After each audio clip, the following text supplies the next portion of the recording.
கிட்டத்தட்ட நீங்க லிட்டரா சொல்லுவதுன்னா விஜய் முகத்தை காட்டி புஷி ஆனந்த் வந்து சம்பாதிச்சுக்கிட்டு இருக்காரு.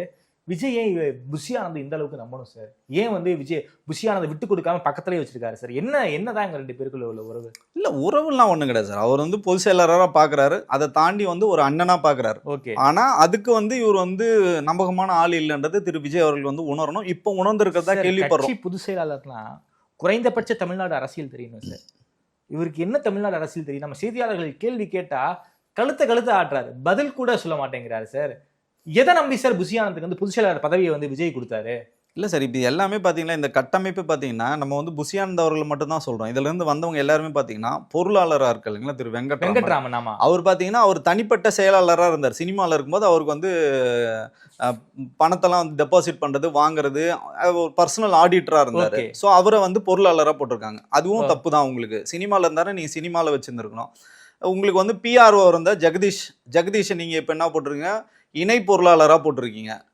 வெங்கட் சார் கீழே வந்து நீங்க போட்டிருக்கீங்க. இவரை வந்து பாத்தீங்கன்னா ரசிகர் மன்றத்துல இருந்து நீங்க பொதுச் செயலாளராக வந்து போட்டிருக்கீங்க. ஒவ்வொருத்தரும் இப்படிதான் நீங்க கட்டமைப்பு. கடைசியில் பாத்தீங்கன்னா கொள்கை பரப்பு செயலாளருக்கு ஆளே இல்லாமல் ஒரு பேச்சாளரை கூட்டு வந்து ராஜ்மோகனை வந்து இங்க போட்டிருக்கீங்க. நீங்க என்ன சொன்னீங்க? போஸ்ட் ஓட்டினவனுக்கு தான் பதவி, சைக்கிளில் போய் போஸ்ட் ஓட்டணும் தான் பதவி. இவங்கெல்லாம் எங்க போய் சைக்கிள் ஓட்டினாங்க, எங்க போய் போஸ்ட் ஓட்டினாங்க? அதெல்லாம் எதுவுமே இல்லை. அதுதான் சரி. ராஜ்மோகன் 4 மாசத்துக்கு முன்னாடி வரைக்கும் சேகர்பாபு அமைத்து கொடுத்த மேடையில வந்து முதல்வரை வானலாவி புகழ்றாரு. ஆமா சார், அவர் காசு கொடுத்தா யாருக்காக வேணாலும் பேசுவாங்க. இப்ப பாத்தீங்கன்னா 30 நாளா அவர் அப்ஸ்காண்ட். அவர்லாம் போலீஸ் தேடவே இல்லை. தயவு செஞ்சு ராஜ்மோகன் வெளில வாங்க, உங்களுக்கு யாருமே தேடல.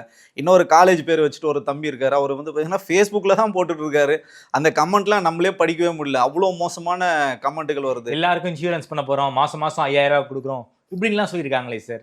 அதுவும் ஒரு ஃபேக் தான் சார். அவர் யாருன்னு பார்த்தீங்கன்னா அவரோட பின்புலம் வந்து தொடர்ச்சியாக ஊடகங்களில் வந்துட்டு இருக்கு. இதை யார் பண்ணோன்னா திரு விஜய் அவர்கள் பண்ண. அதான் சொல்றேன், இது என் கட்சின்னு எவனோ வந்து ஓனர்ஷிப் எடுத்துக்கிறான் சார். அதை விஜய் ஓன் பண்ண மாட்டேங்க. அதுதான் இங்க பிரச்சனையே. அவங்கெல்லாம் வந்து உண்மையா அந்த கட்சியை வந்து கைப்பற்றணும்னு நினைக்கிறாங்க, அந்த கட்சிக்காக ஏதோ ஒன்று பண்றாங்க.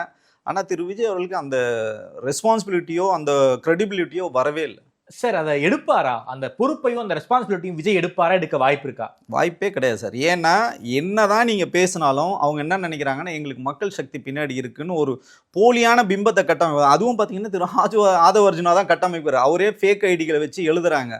ஃபுல்லாக வந்து நாங்கள் இந்த மக்கள் உங்கள் பக்கம் நிற்கிறோம். இந்த மக்கள் வந்து அப்பாவிகள் சார். அவங்க விஜய் ஆதரிச்சு தான் பேசுவாங்க. ஆனால் நீங்கள் பாருங்க, எலெக்ஷன் டைமில் பாருங்க, அவங்க மனசாட்சி பிரகாரம் தான் ஓட்டு போடுவாங்க. நீங்கள் வந்து காசு கொடுக்கலாம், பணம் கொடுக்கலாம், அவங்க மிரட்டலாம், அவங்கள வந்து ரொம்ப வந்து சிம்பத்தி கிரியேட் பண்ணலாம். ஆனால் உள் மனசாட்சி பிரகாரம் தான் அவங்க நடந்துப்பாங்க. இதே தான் தமிழ்நாடு முழுக்க நிலை இருக்கு. ஸோ இது மாறினா ஆக்டிவாக விஜய் அவர்கள் வந்தால் மட்டும்